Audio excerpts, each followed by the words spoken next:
Check it out. Boom, boom, boom, boom, boom, boom, boom, boom. Here it goes. I'm the smoothest brother. There's a Barbers crew. I got a funky fish right. It's just for you. Full of cruise control like the waves in my head. I got a car in the crib. Now you know I'm bad. To all your side rappers think I'm not getting paid. I got a full-time job working all 7 days. It's not 2 to 10. It's not 10 to 2. In Delaware, babe, it's 302. So you can call me girl in anybody's town. Sure enough, Smooth J is coming around. When you get in my city, this is all yours. Dial 658-7764. What? Oh, here. I'm 50, nigga, you still get busted. No, young buck. Yeah. You know what I'm saying? I feel it. Man, I make beats. I ain't no rapper. But I made niggas rhyme. You know what I'm saying? But you give me a keyboard, I'll play the shit out of that motherfucker. You know what I mean? I can play drums a little bit, but I'm ready to buy me something. But right now, you're in my domain right now. You know what I mean? You're in my domain, and we get ready to get personal right now, okay? But I give y'all a little bit of me. Yeah, let's see. Yeah. Come on in. Check out my palace. Go on in. The thing about this night was, like I said, he called me over to show me where he was living and how he was living. And this was right after our separation, right after he left the shop. So it was like, I didn't know what to make of it, because he was really showing me this RV, and it's like he was proud. And I had a hard time understanding, how a person with his abilities and his resources, the resources that he had in his hands, cutting hair to make the kind of money, how could you be satisfied living like this? But then I just started, thinking more and more about him and the pain and stuff that's, been a part of his life so long, and it just made me think that these things that he say and these things that he showed me, he always makes everything like it's so grand and it's so great and it's always over the top. And I started to wonder. I referred back to something he said while we were talking about smiling, and I wonder if this was just a version of him smiling to mask all of that anxiety and that disappointment that he might have in his life and he might have in himself. I knew from our conversations and some things that he said to me that he really thought at times that I didn't like him.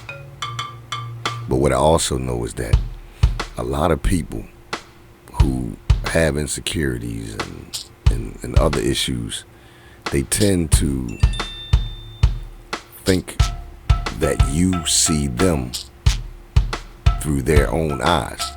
So basically what I mean is, what they think you see may be what they see in themselves. So I knew this can't be Hale.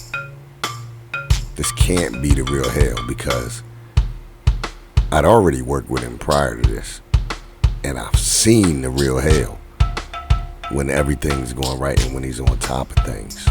So this night, ultimately, when I left, I thought about it a lot, about bringing him back, and I really came to the conclusion that night that if he did what we said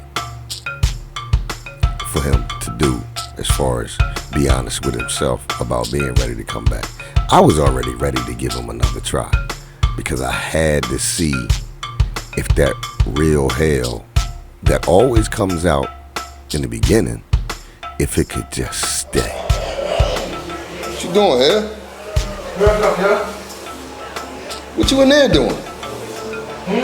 What you in there doing? Gotta get them pearly whites, you know what I mean? You gotta keep them pearly whites, baby, you know what I'm saying? Come in here. Get my pearly whites, man, you know what I'm saying? You gotta keep that. But if you don't, check it out, you don't keep these pearly whites, you will have a miserable day. Trust me, you gotta do what you gotta do. Keep that smile right. Especially in the barbershop, right?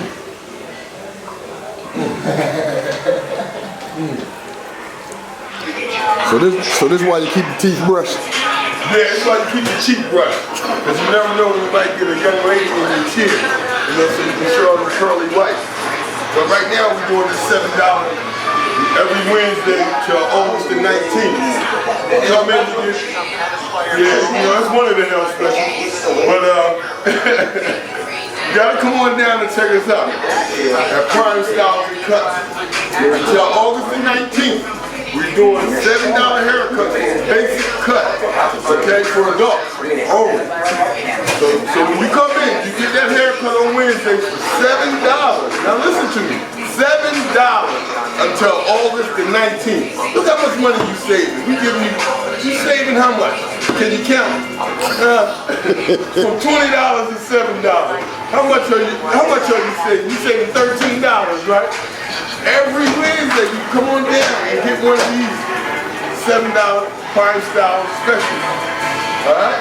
Come on down. How I become a barber? Ah, man, that's a good question, man. Been doing this a long time.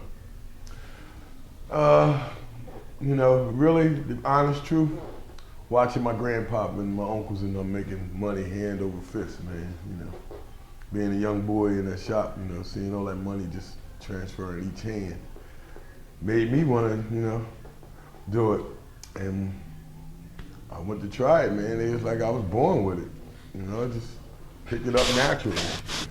But being in that barber shop on 3rd and Franklin, that was my grandpa's first shop. I was like 11 years old when I grabbed my first clipper. I was going there after school every day. And I was getting it in, 11 years old, but I was scared though. He sat this man in there with an afro, man, talking about, yeah, you gonna cut that. I'm 11 years old. This man was like in his 30s. Now imagine me being 11, and this man sitting in my chair with this big afro.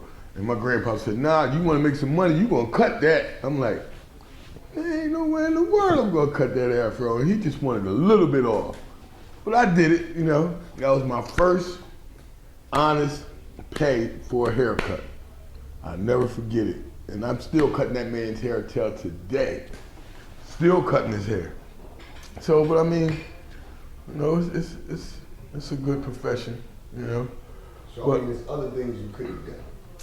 Something about barbering. I mean, why didn't you do anything else? Well, the other things that I could have done, like other professions, you know, I could have, you know, another course. Yeah, I could have been a carpenter. I could have been a plumber. Could have been a masoner. Could have worked on cars, you know. I could have took any trade that my 9 uncles had because I learned everybody's trade that I grew up with in my household. But barbering was the one that I picked up naturally. You know, it was like I was born with it. You know, it's my passion. I mean, I used to sleep with my clippers. And you could ask my mom, I got my ass whooped for clicking on the clippers, click, click, click, click, click, click in the bed. You know what I mean? They tell me, you gonna burn the house up. You got the clippers in the bed with you. You know how Michael Jordan slept with his ball? I slept with my clippers. Man, my grandma tore my ass up. Told me I left the clippers on while I was asleep. They wondered what's the vibration. There wasn't no vibrator in the bed. It was my clippers. You know what I'm saying? It's funny, man. I mean, I love it, man. You're taking me back to that day. Hey, see this? Yeah, this man got sticks. He can cook with sticks. Yeah, right. Shoot, we going back. Shit. We going back. And these logs is going to be... Cigarette butts. Yep. They in there too, Ed. He got cigarette butts in there? Nah, they ain't gonna be in there. That's ready to get cleaned up. Somebody probably put one in there. See, this was Hale when he was back. You could tell he was serious about trying to get himself together because this was the real Hale. This is what he represents. This is the environment that he creates when he just walks into a room and into the barbershop. He lifts everybody's spirit. He always talks about these 3 personalities that he has. You know, these different coats that he wears. But this one here, this is him. This is who he really is. And this is the personality that gets lost within all the other stressful things that he deals with. This is a guy that knows Barber outside of just having a skill. He knows about how important the relationships that you build are to your profession, and he does it with ease. And for the record, them hot dogs he cooked on them sticks, they were good. Oh, that was in the bottle? Yeah, I wanted to make sure it was past that, so I wanted to start over. Now I want to see this flame. You gonna flame it up? Yeah. You need a match, man. You don't want no lighter with this. Better have a match. Be like Eddie Murphy said, be roll him on over, roll him over. He'll be all right. Roll him on down the hill. Oh man. Eddie Murphy said, now that's a fire. Yeah, that's a fire. That's gonna stay on, too. Oh yeah, that's gonna stay on, baby. Man, you see, this is what I be when I be cooking at the house. This is what I be cooking with logs. I don't be going to the store buying no charcoal for what? All right, what's that? This right here is a newspaper clipping of me, my mom, my brother, and my special little sister. This was something done that they said could never be done. This was started my journey to where I'm at now. You know, I had to step it up. So what happened? What's going on there? I can't. Well, it says it right here. It says, doctor says it could not be done. Quadriplegic has baby anyway. You know, my mom asked the doctors, it says right here, when they asked Artina Hale asked her doctor last year, could she have a baby? They told her no. So, Artina Hale, who is a quadriplegic, that her physical condition would not permit her to have a baby. So, you know, Arkia Hale, born December the 5th, to Artina, who was 30. My mom was 30 years old then. And my dad, James M. Hale, proved the doctors wrong. You know? My mom was married, you know, she had me and my brother.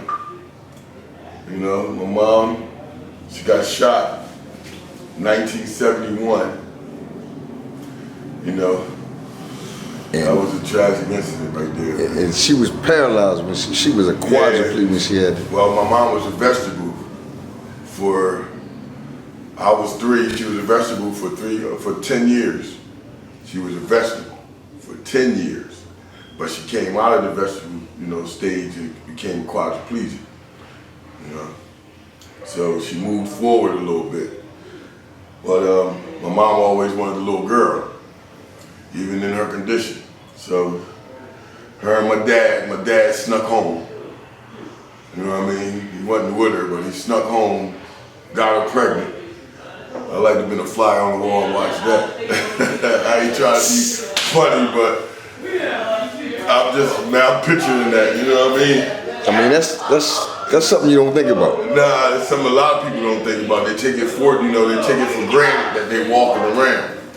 But people that's in wheelchairs still have feelings, even though they might have a bad condition, but their mental state is still the same as a regular person, just because they can't walk. And what she went through, you know, we didn't think her brain was gonna be right. You know, the family didn't. I was too young to even think about the brains, you know, aspect of it. But she came out, you know. Let me look at this again. You know what I'm saying? This the proof of the pudding right here that anything's possible, you know what I'm saying? Doctors said it couldn't be done. Quadriplegic had a baby anyway. Yup, Yo, that's naturally. They didn't have to cut her, nothing. It came right on. That's your mom sitting in the chair? That's my mom sitting in the chair. That's her holding the baby? That's her holding the baby in the wheelchair. That's my brother right there. That's me. Guess I was so tall. You know what I mean? They got my head cut off. You know, I got a laminated one. It's in my cabinet. I gotta get to my house and get it. But I ran across this because we was doing some work at my mom's house. Unfortunately, last night is always something coming up. Pipes broke in the house, backed up the sewer all in the house. So we had to do some, you know, a little cleaning. I got a plumber up there right now, but you know, I do a little bit of plumbing too. So, you know, he can do the basic part from the road, but when it get in the inside, I'm doing all that. Yo, we're gonna get it. We're gonna get into and more depth with this. Yeah, because this is what's starting the story, living the life of Hale. All right, this is what living the life of Hale. This is how it starts off. My life started at this point right here. This what made me to who I am today.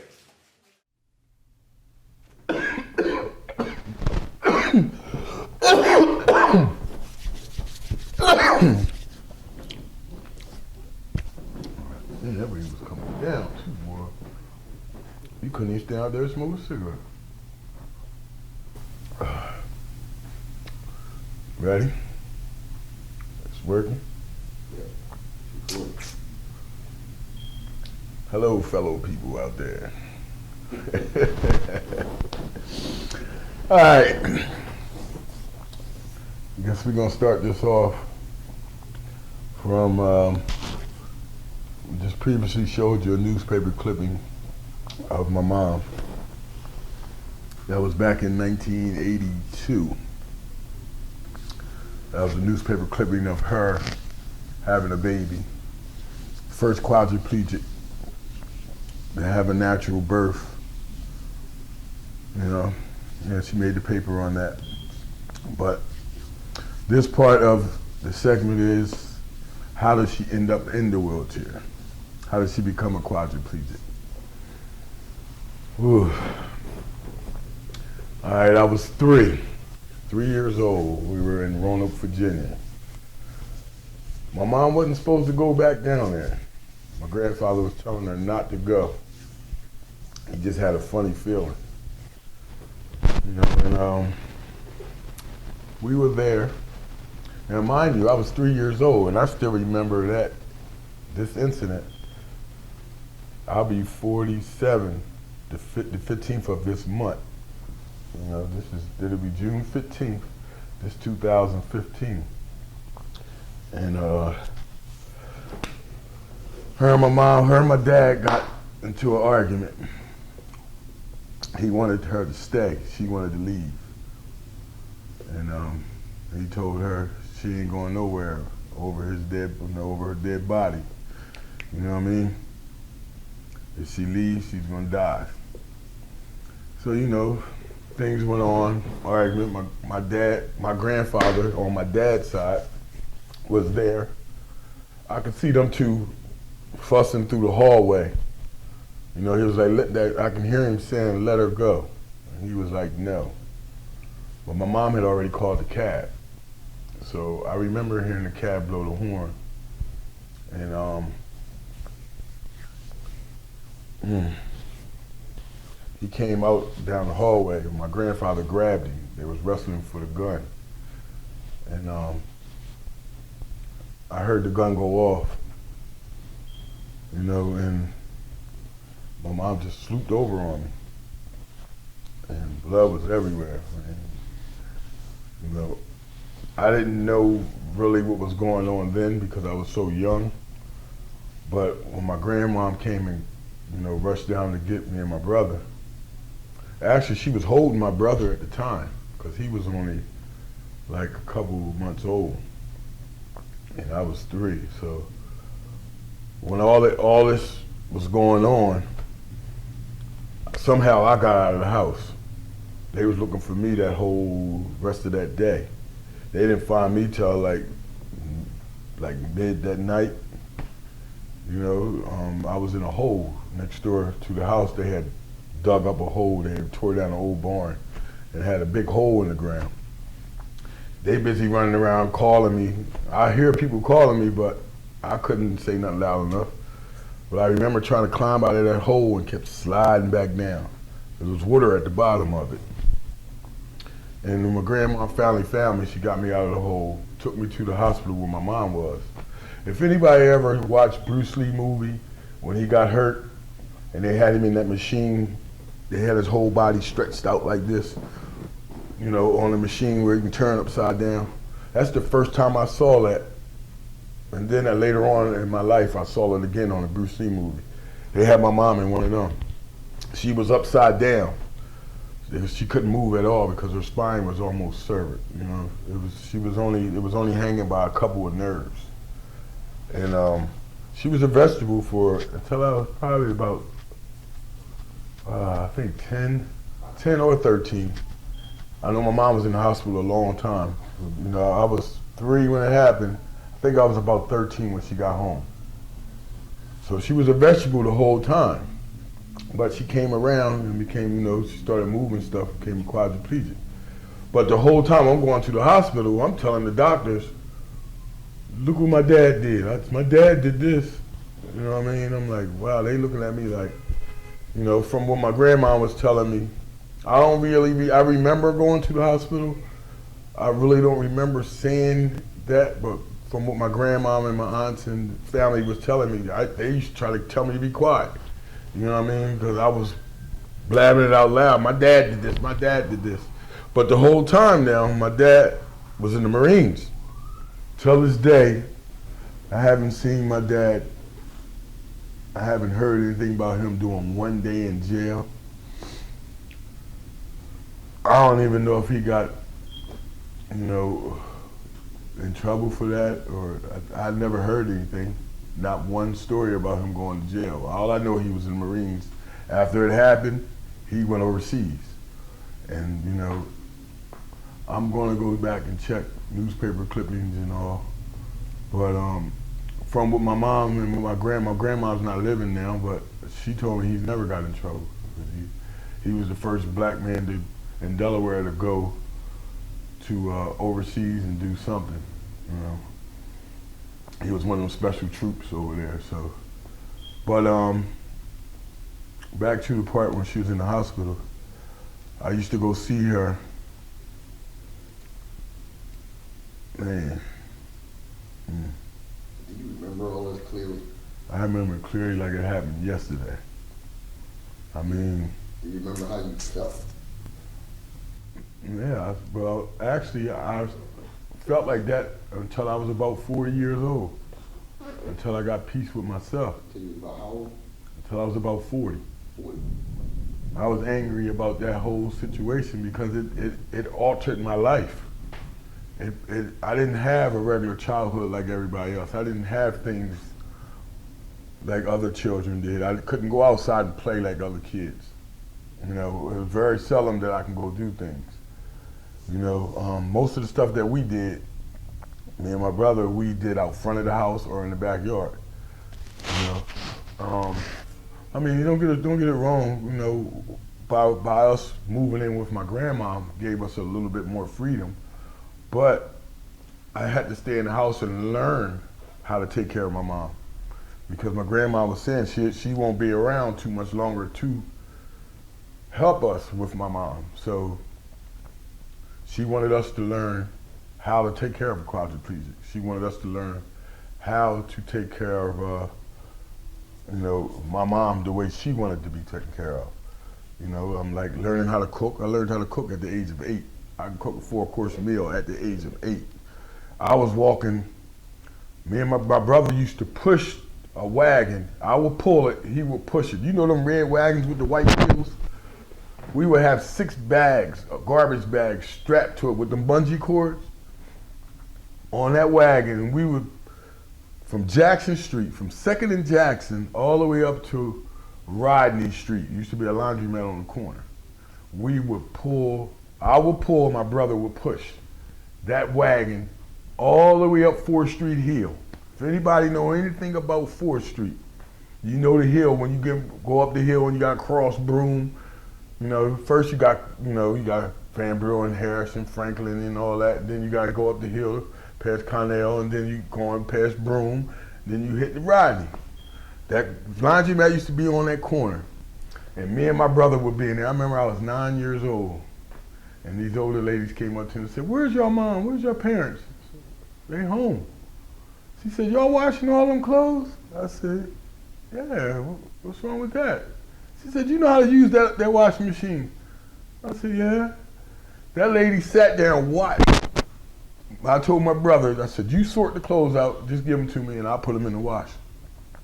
You know, we always just wanted to go wash because my mom would give us extra money so we can get stuff out of the vending machine. That was the, my mom, she would give us, Your mom? yeah, she would give us extra money. So this was after she came out? It was after she came home, yeah. That was after she came home. My grandma. So what about those years when she was in a coma? How were those years for you? Those years was like empty, man. I mean, did you ever see other kids, with their mom? I looked at other kids. It wasn't so, I knew I still had my mom. It wasn't looking at the other kids with the mom situation. It was looking at them with their dad. That's the part that hurt me. I never had a dad. I knew I had my mom. I always knew my mom was gonna come home. I always felt that. I always felt my mom was gonna come home. But by me going to see her, we used to go see her every day. So it was like she was still there, but for some reason I just knew my mom was come home. I didn't feel though she was dying.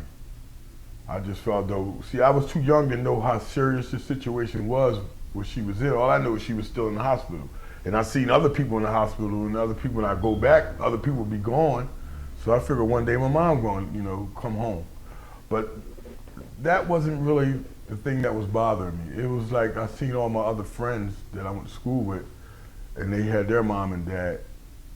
And their dad used to take them places and stuff. I never seen the mom take them places. It was always the dad, doing things. And I was like, man, my dad did this, and till this day, a lot of my uncle's friends and all used to say, man, you put your dad on a pedestal. Why? Because I used to think he was gonna come back, So despite what he did? Despite what he did, I was angry with him, but I didn't understand the situation until I got older. Now, when I got in my 20s, that's when the whole thing flipped on me. Because I started having them dreams of seeing my mom get shot all over and over and over. I used to have nightmares about that, man. Till this day, I still do. So when you said flip, what do you mean? The anger flipped towards him, like, okay, now my childhood was shot. You ain't here helping, man. You done did this to my mom. Where you at? Come on, man. You did it to her. Why you not here helping? You know what I'm saying? You had me and my brother and my grandma, so all these people struggling to keep my mom, striving, and you the one did it to her and was not here to help her one day through it. Until this day, he's still not here, And it's crazy because every time he came around, I always tried to forgive him, but he would leave again. He would come back for like a couple weeks and then, I gotta go back because he was in the Marines. Come bring us a dog, Dog get killed, got ran over. And I'm like, everything he give us always gets stolen or die. So when he would come, I would never want nothing from him because either somebody's gonna take it or it was gonna die. So it was like death with him. As I got older, as my mom was explaining things to me, she was like, well, it's not for you to be the judge. My mom always instilled, she always installed God in us. She was like, so what did she mean? It wasn't for you to judge what happened? Yeah, she didn't want everybody else to say, this is how you should feel about your dad for what he did to me. Have your own judgment. She said, have your own decision. Not to be a judge, because at the end, God's the only one that can judge you. It's like, for instance, I can't judge the next man that worked next to me. Who am I? I'm human just like him. You know what I mean?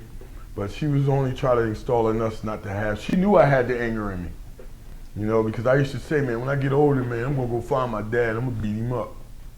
You know what I mean? I never used to say I'm gonna kill him until I got older. And then, like when I got in my 20s and then I got out there on that street life, being that pharmaceutical person, changed my whole life perspective of everything too, because we never had nothing. When we moved from my grandma's, man, we had a 12-inch black and white TV in our front room. I was scared for company to come over because we ain't had no furniture.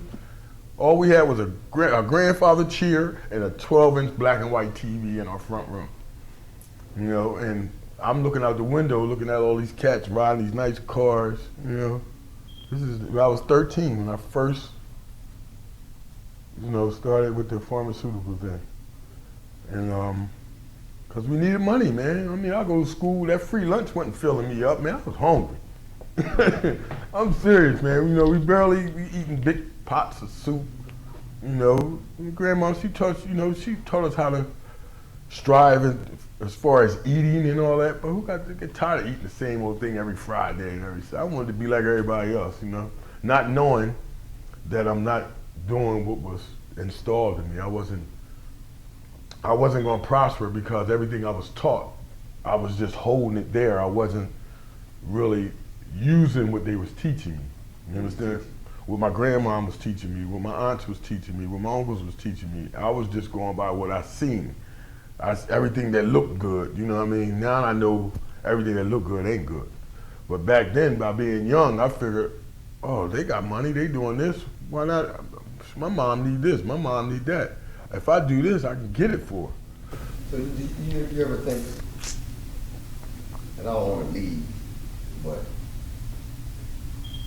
how do you, when you think about your life and that situation, how do you think that situation impacted your life? I mean, do you ever think that things could have been different? Oh, I know things could have been different. From the way my mom is striving now, she's a very strong and wonderful person. I mean, very smart. For her to go through that condition, that incident, and still be here, I'll be 47 in 2 more weeks and she's still here. You know, she right with her mouth.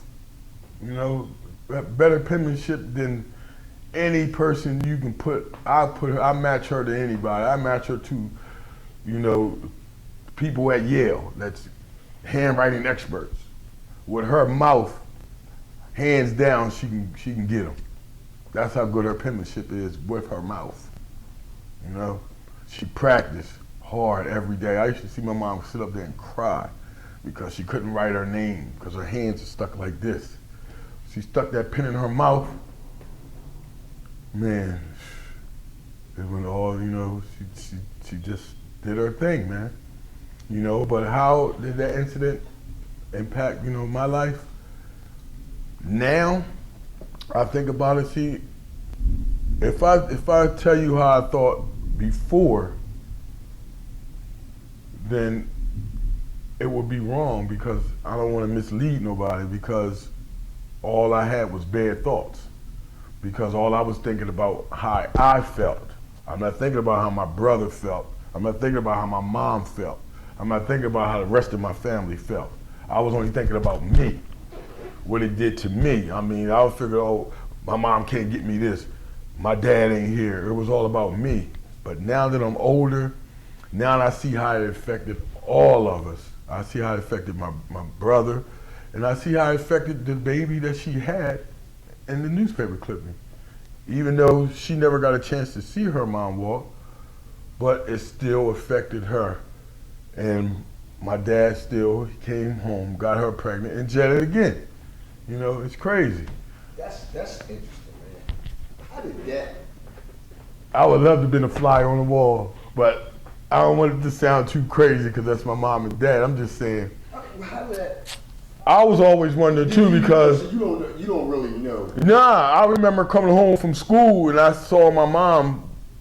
The nurse was bathing her because I done bathed my mom. I done put catheters in my mom. I know a woman's body better than a woman know her own body from taking care of my mom.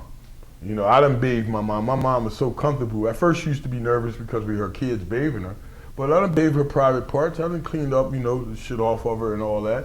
You know, she got comfortable. Till this day, she would rather have me do it than some nurses because I know how to do it the proper way that she likes. You know, I don't stretch her skin and give her bed sores and all that. I know how to handle her, you know, like an expert. But to see my mom pregnant, to get back to that part, I came home from school. I remember I was walking. I was getting ready to go to I was getting out of Conrad. It's junior high. I was getting ready that winter. I was getting ready to go to Howard for my first year, and my mom was getting bathed. I was like, Mom, what is that? What's wrong? You getting fat? She was like, no, and they started laughing, and she was like, we'll talk about it later, and she called me and my brother in the room, and she said, I wanted y'all to let y'all know that I'm having a baby. Yeah, right, Mom, how you having a baby? We was tickled because we always wanted, a little sister, because we always had our cousins, man. We got a bunch of cousins that, we all grew up in the same house. My grandmama had a lot of kids, you know what I mean? So, I lived with my aunt and uncles. Till this day, they think I'm the little brother. But they're really my uncles and aunts. They're not my sisters and brothers. But the people on the street that grew up with us still, till this day, think I'm the little brother. They don't forgot all about my little brother, you know what I mean? But they think I'm the younger brother. But yeah, she sat us down, man, and said she was pregnant, man. And that was an experience, man. What was your first thought when she said you was pregnant? By who? Like, who you pregnant by? What man has snuck in here, you know what I mean? I'm like, because I remember seeing my dad come by, but, at that time, when he was around, we had to go to bed for school. We used to have the same room with my mom, but then they fixed up the back room, because me and my brother used to share the room with the twins, Melvin and Marvin. And then as we got older, we started fighting more. So my mom was like, look, they gotta get James out of that room, because they ain't gonna do nothing but fight all night. Because there was always competition with the twins, you know what I'm saying? So I had to get out of that room on the 3rd floor. So they fixed up the back room behind my mom's room. Could she still do that? You know what I'm saying? I'm thinking, we gotta help her get up. We gotta bathe her. We gotta do all that. How did she? And I'm going through my mind, can my mom get up? You know what I'm saying? She got us doing all this work just to be having us working. You know what I'm saying? How's she gonna do that and have a baby? A lot was going through my mind. I was like, man, I used to sneak out the room and watch my mom and see if she get out of bed to go to the bathroom. You know what I mean? Because I'm like, if she can have a baby, but being that young, we didn't know no better. But I remember seeing my dad there, though. So, we put 2 and 2 together, you know what I mean?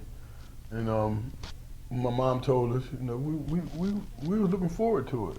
She went through the same symptoms as I didn't see my baby moms went through. They say quadriplegics, can't feel things, but they still have natural functions of, they're still human.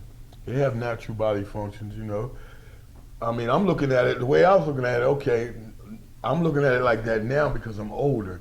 My mom had me when she was 14. Okay, so she liked sex anyway, so she was hot behind anyway. Having me at 14, come on. So, her and my dad were still married, so she figured she had to still do her wifely duties, I guess, and he was there. See, that's what's amazing to me too.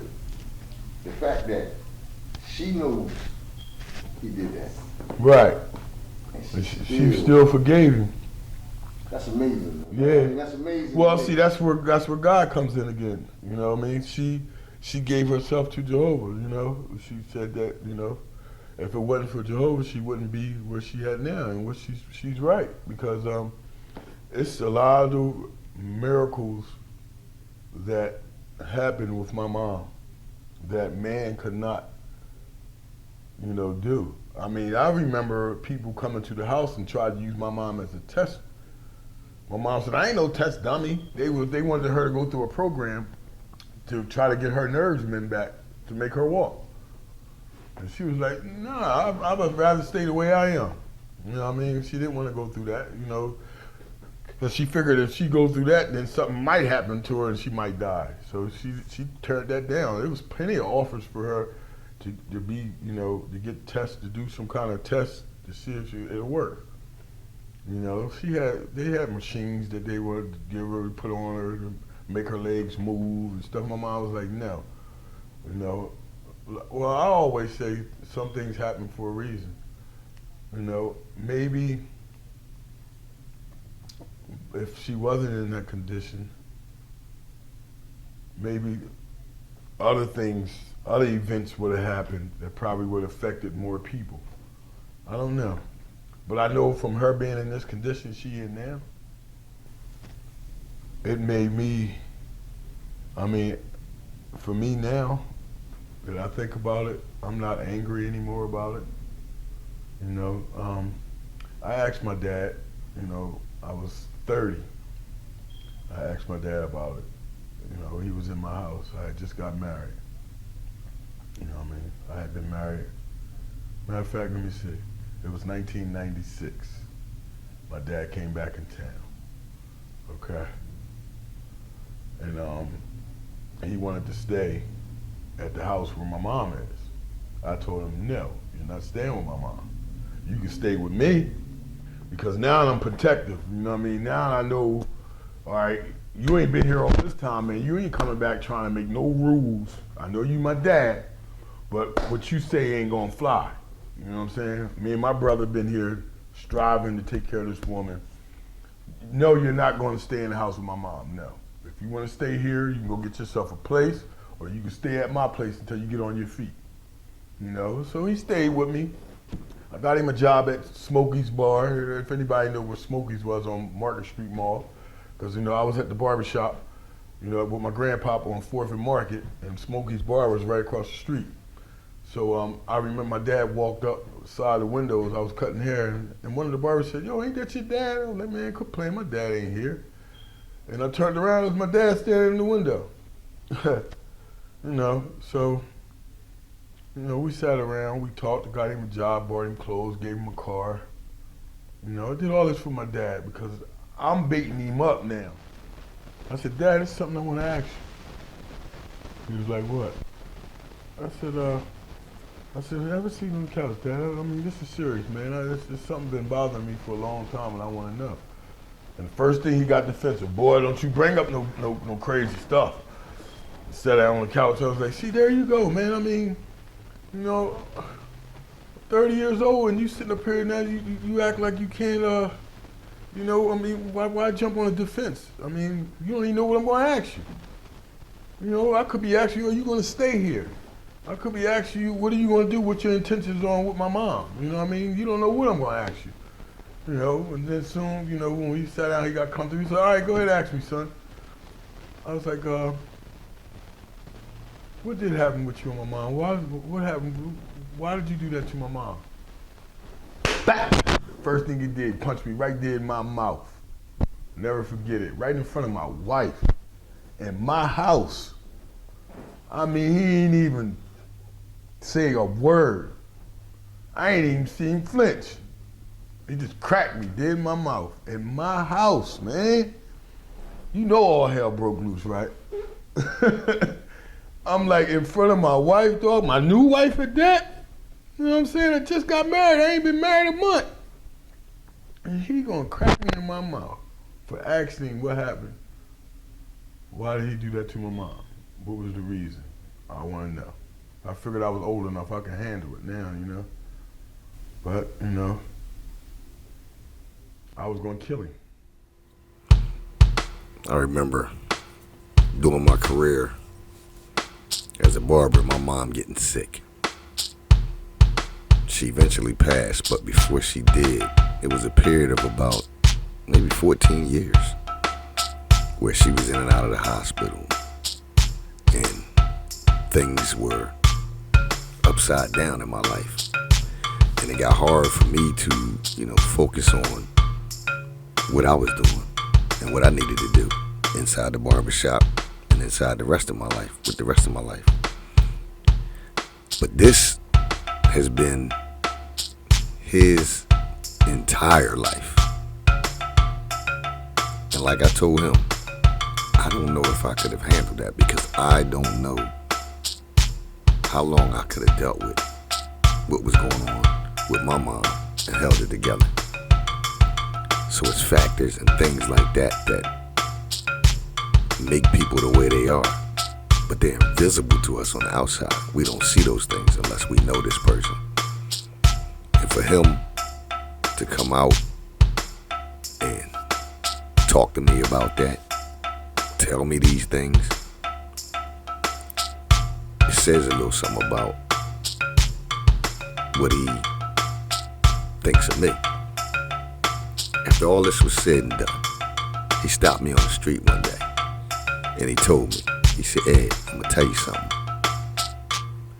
He said, when I'm around you, you make me want to be better.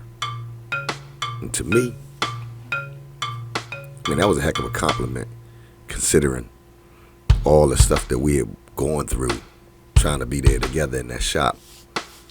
Because ultimately, even though this was the second time around for us, we didn't make it.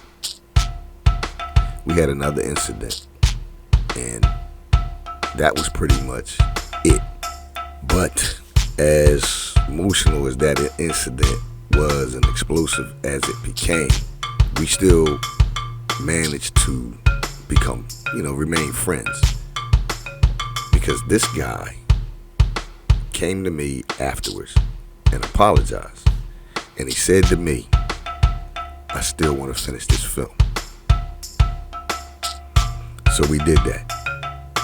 And out of all of that, I think we became friends, because that's what I consider him now. I consider this guy a friend of mine. And like I told him from the beginning, I'm pulling for him. And I think right now he's on the right track, because he's doing a lot better than he was when we were making this film. This how it's supposed to be when you leave work. You ain't supposed to be like, you're supposed to be, glad you got them commas. I'm happy. You see that bag of money? It's from cutting all day. I'm going home and count these commas, all right? Y'all can follow me. That's my anthem, them commas. Say hi to my booby over here. That's my booby over there. See my baby? That's my little baby over there. 100,000 to 100,000. Say, hey, what's up, baby? All right? So if y'all want that money, you better come to this dumpster and get it. All right, I'll see you all tomorrow.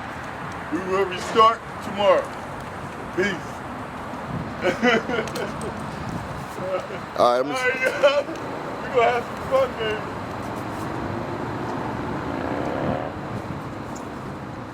Hale is now off duty.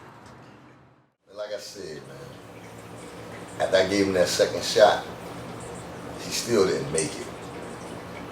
And that incident we had, that separation actually was as far as emotionally goes, was worse than the first one. But I'm gonna tell you something about this brother. Hale, you don't get to where he at in his life without knowing how to battle and get people out of their little comfort zone. See, like one of the things I try to predicate myself on in the barbershop is being under control, always cool and calm. But I'm gonna tell you, this dude know how to push the buttons and he know what to say. And he will keep digging until he gets you there. When you're in the confrontation with him, he will keep digging until he gets you there. And what he did to me that day, I sit back now, man, and I think about it, and I laugh at it, but man, he got to me. Let me tell you, this dude got under my skin so bad that day that he had me standing outside the front of the shop, ready to fight him with a mop. I had a mop, man. I ain't playing. A mop. And I sit there, man, and the shop was crowded. He got me way out of my character. The shop was crowded. He said something to me in the shop, and he walked outside to his car. I was speechless. I couldn't think of nothing else to say or do but grab a mop and follow this man outside the shop to his car. He didn't know I was behind him. But then when he turned around and looked at me, he said, "Man, what you gonna do with that mop?"